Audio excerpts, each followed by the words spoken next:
Labas. Kadangi jau žiūri šį video, tai ko gero teko susidurti su diastaze. Tiesiųjų raumenų prasiskyrimu ties pilvo viduriu.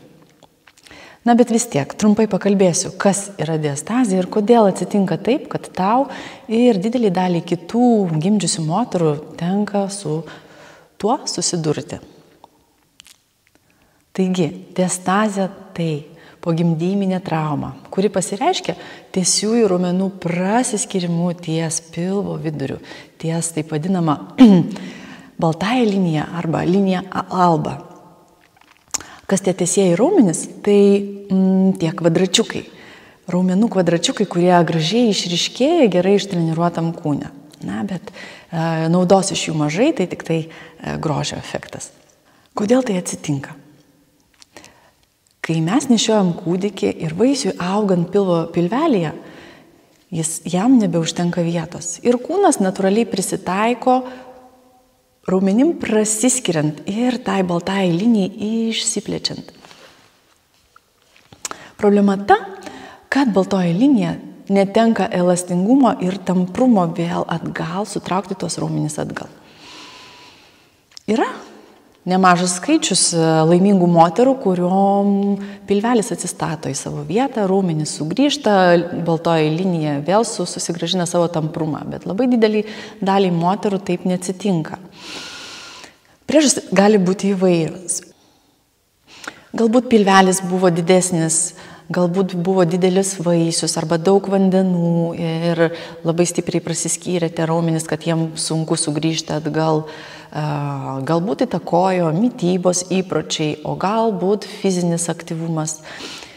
Tiksliai pasakyti yra sunku, viskas labai individualu. Faktas yra tas, kad daug mūsų, įskaitant ir mane, mes patiriam diastazę, tą raumenų prasiskyrimą, kuris po gimdymo nesugrįžta atgal į savo vietą ir reikia kūnui šiek tiek padėti. Labai didelę įtaką atsistatymo procese turi mūsų kvėpavimas. Jeigu mes kvėpuojam netaisyklingai, kūnui sunku, o galbūt net ir neįmanoma atgal atsistatyti į vietą, kadangi sutrinka kvėpavimo mechanizmas, sutrinka kaip dirba pilvo raumenys, diafragma, dubens dugnas, kadangi čia viskas yra susiję ir viskas sutrinka, todėl mes kurso eigoje mokinsimės kvėpuoti ir aktyvuoti raumenis kartu su kvėpavimu. Dar labai didelę įtaką šiame procese turi fascija. Kas nežinote, fascija tai yra toks tinklas, kuris eina per visą mūsų kūną, sujungia raumenis, sujungia kaulus, sausgyslės. Ir įsivaizduokite, mes kai patėmėm vieną dalį šito tinklo, įsitempia ir kita dalis. Taigi, kas atsitinka? Jeigu kažkur yra įsitempusi fascija, gali būti taip, kad šita baltoji linija ir fascija, jinai vietoj to, kad sutrauktų raumenis vieną link kito, vieną senelę link kitos senelės, kadangi tiesieji raumenys susidaro iš tų dviejų senelių.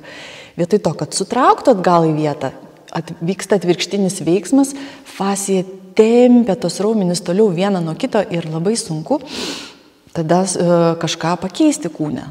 Taigi, dar vienas toks neįprastas ir keistas būdas, kurio galbūt jūs nesitikite, mes bandysim atpalaiduoti fasciją.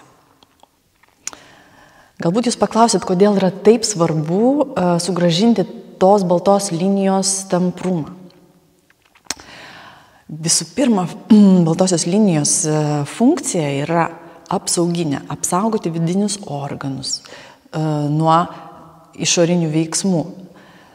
Kadangi mes turim apsaugą raumenų iš šonų, kaulų, iš nugaros, bet iš priekio mes apsaugos neturim. Ir kadangi jeigu tie raumenys prasiskyrė ir baltoji linija visiškai išsitampiusi, galim patirti netgi vidinių organų išvaržą, atsirasti kažkoks tai gumbelis iš priekio, iš pilvo pavyzdžiui. Taip pat mes prarandam stabilumą juosmeninėje dalyje. Čia gali pradėti skaudėti nugarą. Ir apskritai prarandame stiprybę juosmeninėje dalyje. Nuo to gali atsirasti ir balanso sutrikimas ir sunku išlaikyti lygsvarą.